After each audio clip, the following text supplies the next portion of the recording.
All right, it's 2 minutes after 12, so we're going to go ahead and get started. Hello, everyone. Welcome to SECOORA's last webinar of 2017. We want to thank you so much for helping us celebrate our 10-year anniversary and participating in our Coastal Ocean Observing in Your Community webinar series. We hosted this series to help celebrate our 10-year anniversary. The point was to discuss and highlight coastal ocean observing in the Southeast U.S. This has been such a huge success. We plan to continue this into 2018, so keep an eye out for future webinars. My name is Abby Wakely, and I'm SECOORA's Communications Specialist, and I will be facilitating and moderating the webinar. All participants will be in listen-only mode. You are encouraged to type questions for the presenter or technical questions in the bottom left-hand chat box. I will respond to them directly or post the questions to our presenter. We're recording this webinar today, and we'll be posting the recording along with a PDF of the presentation on the SECOORA website. We are very, very excited to welcome Christine Buckel from NOAA's National Centers for Coastal Ocean Science, also known as NOAA NCOS, as our speaker. She'll be presenting Recording Water Levels Through Citizen Science Reporting. Christine Buckel has been a member of NOAA NCOS since 2001. She is an ecologist and examines geospatial relationships of species and habitats in the marine environment. Most recently, she has been examining those relationships and human interactions under future conditions with sea level rise. She has degrees from University of Nebraska and University of California, Santa Barbara. Christine, thank you so much for joining us. You can go ahead and take the controls over. Great. Thanks, Abby. And thank you, Jennifer, for the opportunity to present our application to everyone today.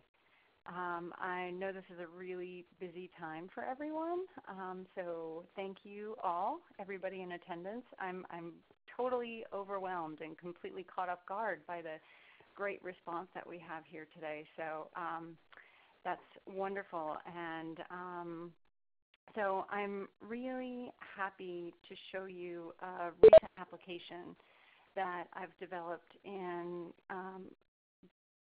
collaboration with researchers from the University of North Carolina. And this application collects water level information using citizen scientists. I'm hopeful that this presentation will get you very excited about our application and that you'll use it. You'll also reach out to your friends and stakeholders to promote its use. First, I'm going to just give you a little bit of background on citizen science and our motivation for creating the application, and then we'll spend a fair bit of time on the demonstration of the app.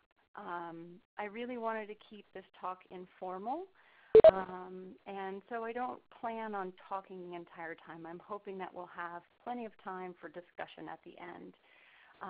But as Abby said, you know, don't hold your questions until the end. Feel free to put something in the chat box, and Abby will interrupt me, and we'll just kind of go with it from there. I've learned that these webinars are great for introverts like myself, but it's also really hard to know if folks are hearing me or if I've lost anyone, or, you know, so feel free, chime in with your questions, and we'll tackle them as they come. One of the reasons I wanted to save a fair bit of time for discussion is that we're still in the soft launch, I guess you could call it, phase of the application. So I'm really interested in hearing from you about using the application, potentially diversifying the use of the application. Currently, you'll see when we get into the demonstration that it's largely being reported in coastal environments, but it's designed to be used worldwide, including inland. So thinking about potentially using it inland, but also another type of diversification would be the use of these reports with other data sources, such as model validation. And then I'm also hoping to maybe incite some discussion about getting the word out about the app and increasing some use and reporting of it. All right, so getting into a little bit on citizen science. There's many organizations, citizen science projects worldwide. I just checked up some statistics the other day, and the Citizen Science Association reports that there's over 1,000 projects now with over 1 million citizen scientists worldwide. Some examples are things like bird counts and butterfly counts and oceanography and coral reefs and seismology and hydrology, marine debris. And with the accessibility of smartphones and the internet, these recent technological advances are really resulting in an explosion of citizen science activities. Participation is voluntary in citizen science. The participants help address real-world problems by collecting or analyzing data. Sometimes through these applications, they're even making new discoveries, and collectively together, they're helping solve complex problems. The White House office also in 2015 recognized the benefits of citizen science and are pushing an agenda to use citizen science to address scientific challenges. So this on your screen there is just a screen grab from a database on the Federal Crowdsourcing and Citizen Science Catalog, just so you can see the diversity of applications just within this one database alone. There's 409 projects. The app we're talking about today is not in here yet, although the application is in the queue to be reviewed, probably with a number of other projects. Citizen science often serves education and outreach goals, but a lot of this data is appearing in peer-reviewed literature too. There's also in 2016, a new open access journal was started by the Citizen Science Association.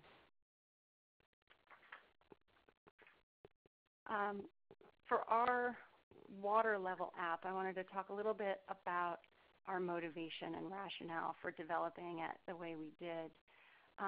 Typically, when folks think about water levels, you're thinking of flooding, especially in coastal communities related to hurricanes and storm surge and the associated rainfall.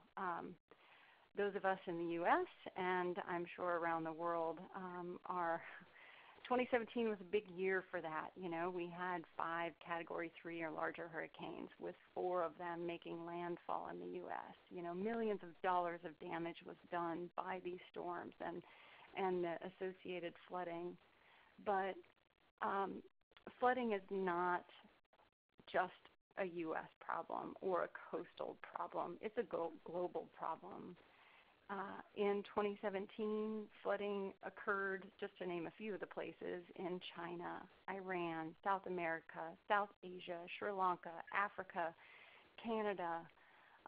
And so this is something we wanted to think about for our app, that we wanted to think more broadly, beyond just the coast, beyond just the U.S. Along the coast, specifically, sorry.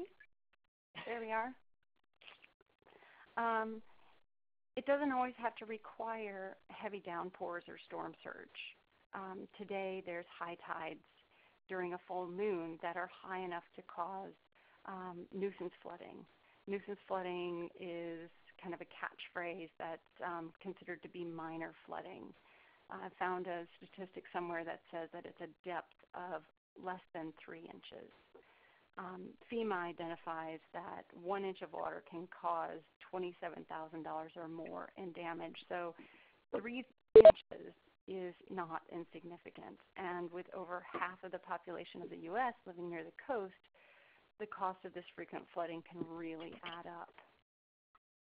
The infographic that you have on your screen here is from NOAA's Center for Operational Oceanographic Products and Services, or co-ops. And they have a researcher on their team. His name is Dr. William Sweet. He's produced a number of really great analyses on nuisance flooding, trends, and risks across the U.S. So if you're interested in more, I suggest you check out some of his products. The effects of nuisance flooding include things like overtop seawalls, water in low-lying areas, reduced drainage to stormwater systems. And given the reoccurring nature of these high tide and nuisance flooding events, I believe that documenting their impacts is just as important as documenting damage from extreme storms.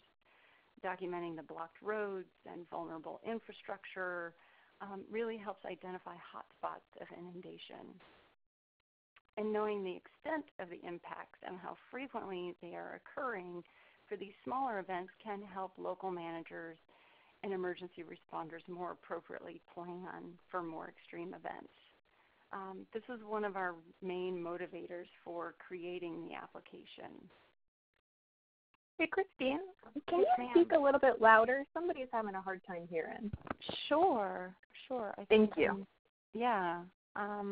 Let me know if that's not better. I can switch to my handset instead of my headset too. A term you may have heard of are king tides. This is another tide-related term. It's simply the highest tides. They're naturally occurring and predictable, but they really help give a concrete example of what a typical daily tide may look like under elevated sea level rise conditions. There is an international initiative called the King Tides Project to document these high tide events using photographs. The picture on your screen here is from a story map produced by the NOAA's Office of Coastal Management. It's a great story map kind of highlighting the King Tides Project as well as its relationship to sea level rise. Each one of those dots on the map is a separate project. And the University of North Carolina group that I'm working with is part of this group. Although you're not seeing a dot on their map, we are right here. This University of North Carolina group was collecting their photos like many of the other king tide organizations using Flickr. It was really easy to get your information in, but it was really difficult to get your information out, especially if you wanted to look at the spatial distribution of these points. And so that was another motivator for why we went with the interface that we did and some of the things we really wanted to think about that we wanted our application to do. So I'm going to give you a quick demo in just a minute. So our priorities here in the application were to make it an easy platform to get data in, to get data out, not restrict it just to the coast, not restrict it just to tidal flooding, because those of us at the coast know that often wind can drive water levels higher. Heavy rainfall events can drive water levels higher than a king tide event. So I'm going to walk through the application here. Is my volume okay, Abby? Does that seem to be better? Yes, thank you. Okay, sure. All right, so the first thing that we're going to walk through is just the report itself. This is a website-based application, but the report is configured in a responsive design. So it's really flexible. You can use it on your cell phone, you can use it on a tablet or a computer, and it's separated into basically 3 sections. The first section has a series of questions. When you bring up the application, it will default to the current date and time, but you can also adjust that date and time to any time in the past. The next question is thinking about, what is affected by the water that you observed. You have a series of different choices that users can assign.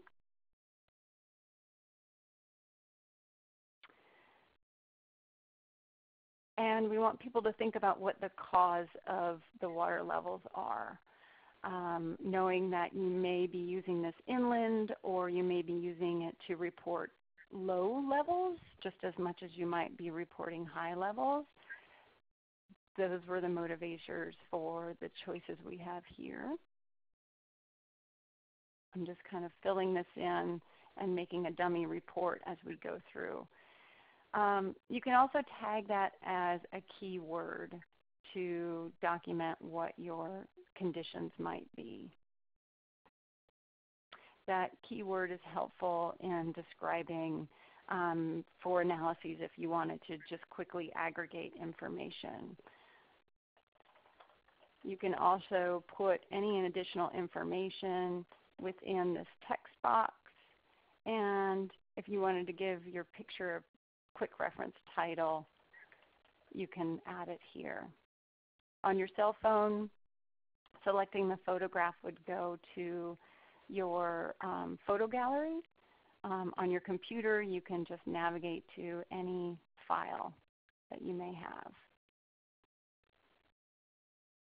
You also have, if you have your GPS enabled, in Section 2, you assign where this photograph was taken. You can select Locate Me and it'll automatically find you, or you can type in your location and you can move it to where you are. So this is where I am talking to you from, right here on Pivers Island in North Carolina. And then that's it. Section 3 is just to submit the form.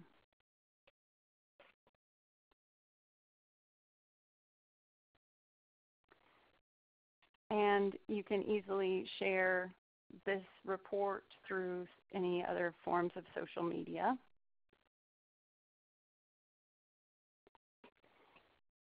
Now there's a second part of the application, which is to visualize all of the reports to date. I'm going to refresh this so that it will capture the report that we just made.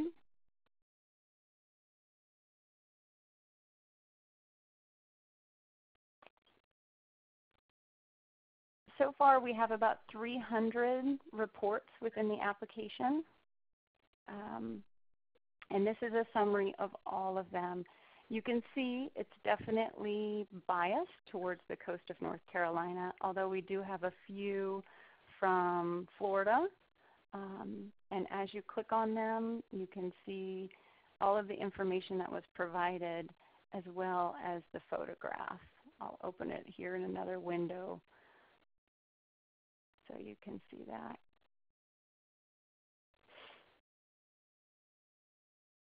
So this first tab is really just looking at all of the reports. We have one inland report from Washington. Hey, Christine, can you upload more than one photo? You can, yes. Yep. So in that report, if I had selected multiple photos, it would take multiple pictures. Great, thanks. Good question. So in addition to seeing all of the reports here on the map and then getting the associated information, you could also use the second tab to submit another report, which is exactly what we had just done in the other page. Knowing that our intention was to really look at and collect this data over a long period of time, this section will narrow it down so you can see what was submitted last month. The date range is here at the bottom. And then very recently in the last 2 days. This is something that is dynamic. We can adjust it as need. You know, I'm thinking if you're getting a lot of reports related to a specific storm event, we may want to just limit that to the last 48 hours. So you can really see exactly what's been coming in related to that storm event. There's also some additional information that I'm going to circle back around to later, but if you're interested in finding out more information, you can learn about king tides, nuisance flooding, and then another application from co-ops, the inundation dashboard. We'll come back to the inundation dashboard after I demo this next section that is going to be added to our application. It's currently under development, but this is the data export section. Remember, I had said the Flickr interface was great for putting information in, but it was really difficult to get information out. Well, here, again, you're seeing all of our points, and there's a number of different tools up here in the top left. This one you can use to easily select by whatever sort of shape or size you want. And it will tell you you have selected 311 points. You can export them to a variety of different formats, and you can even view the information in the attribute table. So much like you saw in the other tab with just a single report at a time, here you can look at a whole series of them over a range of date and time.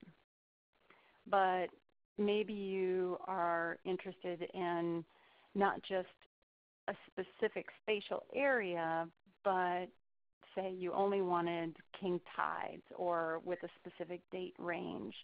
There's also a filter that you can apply. You can subset the data by a cause, selecting one of these causes. You can select a specific keyword. You can select reports that were before a specific date, even using the date picker, or after a specific date. And then once you've applied a filter to your data, let's see, I'll do one quick. Let's say in the last 2 months, and I turn that filter on.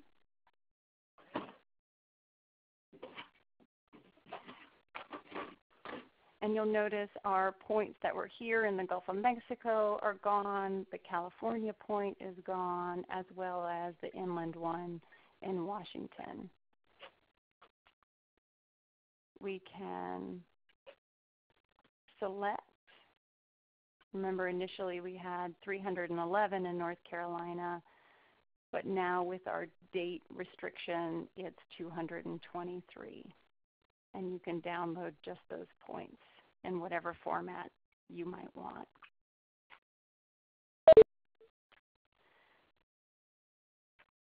I want to jump to the inundation dashboard next, but I'm going to check in quick with Abby to see if there were any specific questions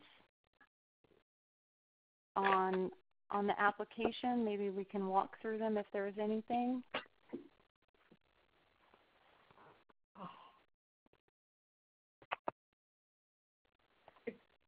Christine, can you hear me? Yes, Jennifer. Okay, Abby lost the call. She's going to call back on, cut back on. Okay. So I would say just keep going. Okay, that sounds fine. One thing I forgot to mention along with this report is that it also works offline.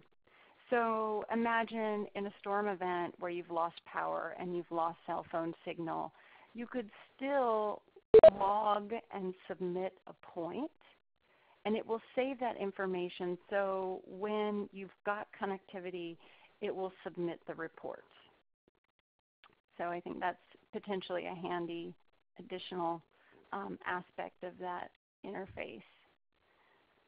All right, so the inundation dashboard is a product developed by NOAA's co-ops, and it's real-time and historical inundation information is what it provides at select sites.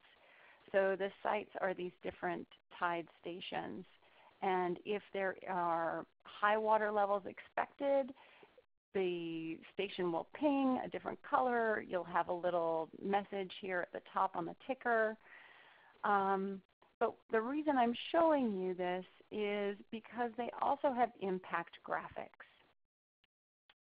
And we've been working with them to incorporate the photos that we are collecting through our app to illustrate some of the reported high water levels as a reference for people. So this example is from the Outer Banks. There's a screenshot of, here we are. There's a screenshot of the predicted and the verified water levels. You can see the water level is significantly higher than the prediction. And that was largely because at this time there was, in addition to high tides, there was a lot of onshore winds further elevating the water levels. So this is one additional use of the application, is the ingesting of our photos as impact and communication graphics. I'm going to jump back to my PowerPoint here, and I'll show you a few more.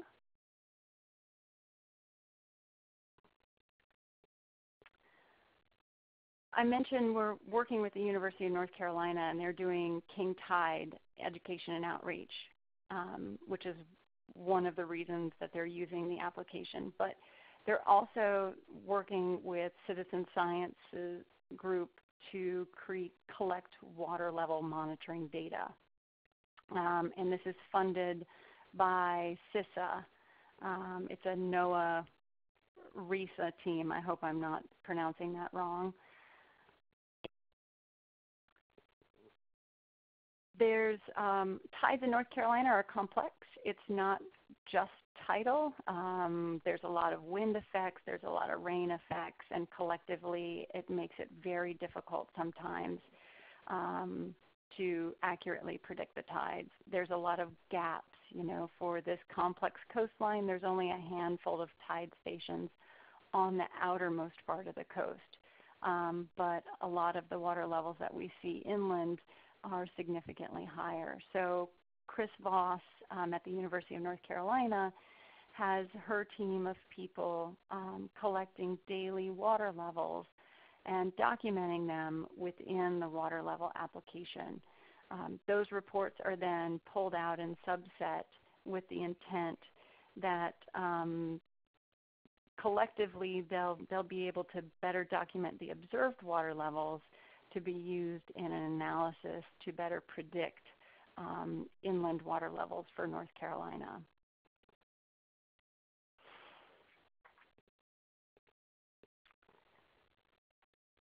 When we were developing the application, we also talked quite a bit with our local weather forecast office from the National Weather Service. And they're really interested in using these data as pre-storm communications, as sort of a visual reminder of past high water levels, and also post-storm communication, you know, making the public aware of high water levels, you know, to produce or to help save property and life. Local governments and town planners that we've spoke with are interested in getting better documentation of inundation within their community and identifying where are those high inundated hotspots.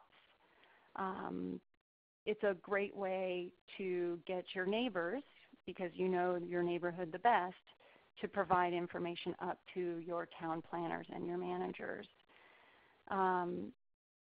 Our local managers want to use these images to bolster justification for at-risk infrastructure and improvement needs for the grants that they're writing to the state for infrastructure repairs. And if you have enough reports coming in, it may even help inform commuters and emergency responders for blocked roadways. I mentioned early on that I feel that these data can really be helpful in model validation, such as storm surge or sea level rise. This kind of information could be helpful. And schools could get their students involved in logging points and then incorporating STEM activities to use these data. Currently, the whole application is website-based, but once we've kind of socialized it and gotten a little more feedback, the plan is to convert it to an app that you could actually download through an app store. There are a few other apps out there on the market. There are 3 that I know of now. The Sea Level Rise, Liquid Field Notes, and MyCoast are 3 different apps that are used by various organizations excuse me, to collect king tide data. While our application collects king tide data, it, in my opinion, it does quite a bit more as well. It has much more flexibility and transparency. There's no personally identifiable information collected at any point, so it's entirely anonymous. And it has the flexibility of being global and inland for various flooding sources, not just king tides. And that's really the extent that everything I wanted to present to you, and I'm hoping maybe we can have a good discussion on potentially your interest in using the application or thoughts on diversifying the use. Any other suggestions or recommendations?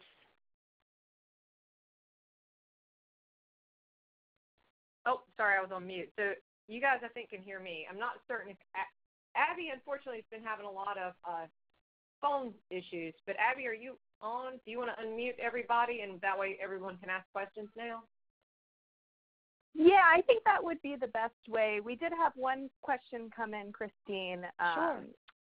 that asked, what is the data source for this water level reporting application?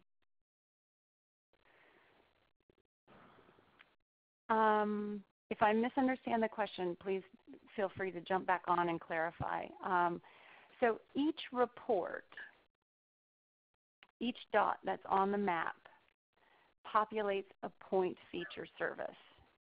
So if you're familiar with ArcGIS or even R, it would just be bringing in a shape file.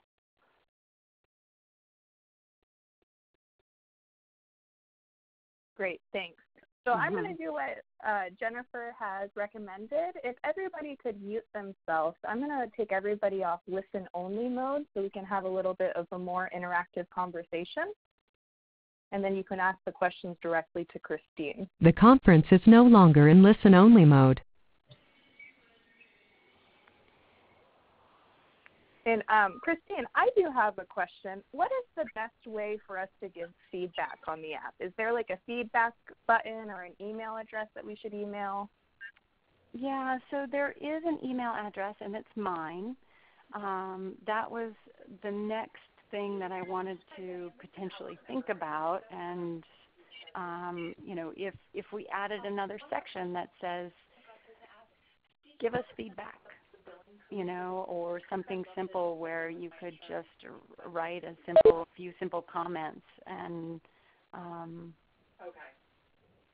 the other option, let me bring it up on the screen here. That'll take me a second, is you can also provide comments within the landing page of the application if you're online. And I'll show you what that looks like. Yeah, you know, if you don't mind, and if I don't get it right away. So you can leave a comment here.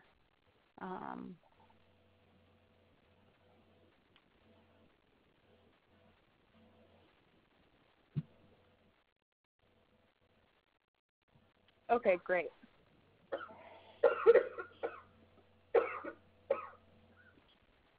So, hey, Christine, this is obviously Jennifer. One of the items that you guys are looking at with CSA and Christine Voss are trying to use this with floodplain managers.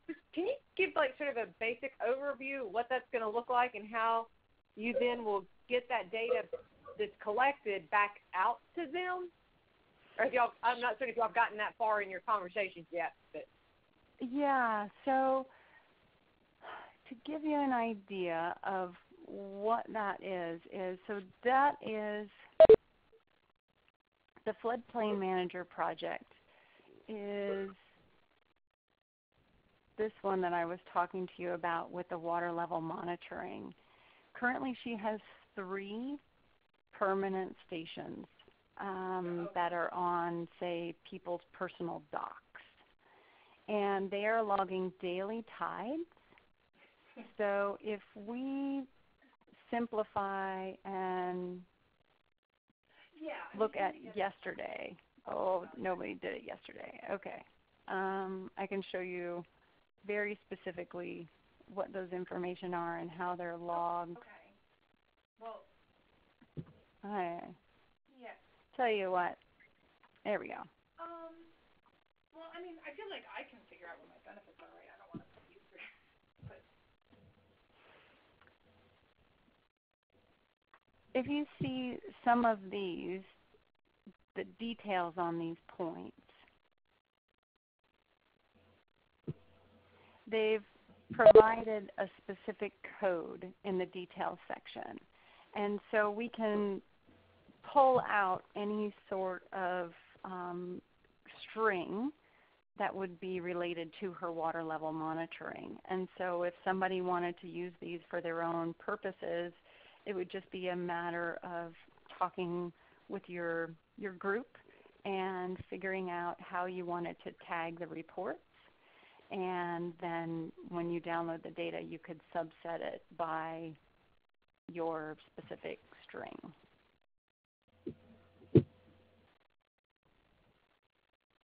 Great. Thanks, Christine. And we have a question from Galen Scott. Have you thought about automating the process of identifying tides by linking to the closest NWLON station as well as USGS water level stations for inland flooding? So we've thought about that, but we're not there yet. Simply because there is, the inundation dashboard is kind of doing that. And if there is a high tide predicted, it will send out an alert or show an alert if you're checking it. Chris Voss, our collaborator at University of North Carolina, she has a network with King Tides people as part of their project team, and their team does send out alerts prior to King Tide events to increase the reporting as a reminder. Great, thanks. And then we have another question from Scott Curtis. Is there a way to get depth estimates from the pictures? Yeah, so that is definitely a trick. It depends on how they took a photo. Sometimes people are really good about getting a landmark that can easily be returned to. I'm zooming in here because this is the area I'm familiar with. And there are a few landmarks here. Let me jump to Moorhead.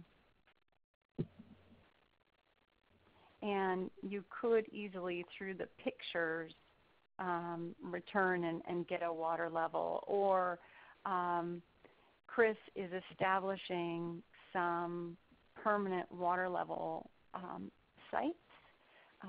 One is at the Big Rock Landing, and they've put a marker. So if you're taking a king tide photo, you can just photograph that and easily get the water depth. So if that's something you wanted to think about, creating in your community, and then she also has a few signs here on the dock to raise public awareness and encourage participation. Well, and I'm new to navigating this, so this is helpful to hear. Like, I'm Great, thanks. So is there a plan to integrate photos already collected by the 3 apps out there into federal crowdsourcing and citizen science catalog to then be available through this national global product? Currently, no. There's not a plan. I think it's a great goal. Everybody, I think, has a different motivation, and I think if you're talking about king tide specifically, I think having one unified way to report would be great, to see it holistically, spatially, and temporally. I think there's a lot of power to that, but currently we haven't. We've spoken with the King Tides Project, and they're aware that this exists, but there's a lot of historical momentum with all of the other organizations as well. And then a follow-up by Paul. Also in general, will images from historic events be able to be imported/entered? Absolutely. Absolutely. You can, within this report, you can choose any date and time that you want. You can go back as needed or just type it in directly. Great, thanks. Mm-hmm. And then another question from Galen Scott. Can you talk about your national engagement strategy to get more people outside of North Carolina to use it? Well, that's kind of what I may be hoping to discuss with everyone. We've talked with our local weather forecast office, and we're hoping that maybe we can start small with the weather forecast office and get them to send out a tweet with a link prior to storm events to raise awareness that way, or taking a similar approach, not just from the weather forecast, but maybe some of the Sentinel site cooperatives. I know folks are really busy and people are getting a lot of information, so I'm not entirely sure what the best plan is, and would welcome any thoughts on that. Well, Christine, this is Abby. I know SECOORA would love to be what I say an app ambassador and share this for you, and whenever a storm comes through in the Southeast region, we'd be more than happy to promote this app. That's great. Wonderful. Hi, Christine, this is Paul Finelli again. That question before was from me, and I know we've had some interaction about Inundation Dashboard. Yeah. I'm actually on an NRAP right now with the Weather Service Tropical Program in headquarters, and I've been doing a lot of work with the Marine Program as well, and one of the things that we're trying to resolve are inundation thresholds at the NOS tide gauges across the country. And so we've put out an ask to the forecast offices to provide that information if they have it. And part of that ask, too, are you basically sitting on any flooding graphics that we were thinking about importing into Inundation Dashboard. So, I know you said, starting small, but I'm kind of trying to put a bug in people's ear about this type of information, at least through my opportunity with the Weather Service as well. Yeah, I think it's great. I mean, I think there's so many diverse uses to communicate these, risks and hazards using historical photos and then also the data in lots of different ways. So I think that's great. Let me know if there's anything I can do to help you. Hey, Christine, it's Heidi Stiller. Hi, Heidi. Hi there. The Weather Service also has a storm spotter program, and it was developed, I think, for thunderstorms initially, but it's Skywarn Storm Spotter program, and I don't know who a point of contact is, I can send you a link to it. But they have a whole network of folks that report severe weather to Weather Service, and there's a little bit of a sort of a certification process that people go through to be a storm spotter. But that might be a group that would be sort of already primed to do this kind of reporting. Yeah, that's a great idea. Christine, it's Abby. Galen Scott recommended for the Weather Forecast Office to consider NWS Marine and Tropical Program, and the point of contact for that is Allison Allen. Thank you, Galen.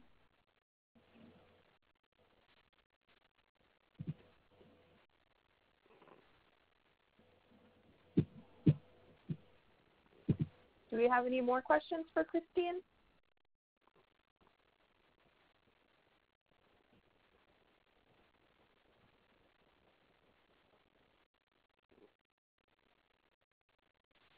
So all these data are out there along with the photographs.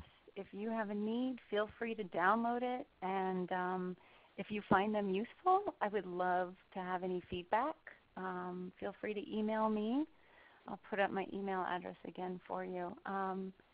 And let me know how it goes. If you've got suggestions on improving or making any additions, I'd love to hear that too. Great. And then we had one more recommendation from Scott Curtis. He said the community collaborative rain, hail, and snow network would also be a good group to reach out to. Cocoa Roz. Okay, thank you.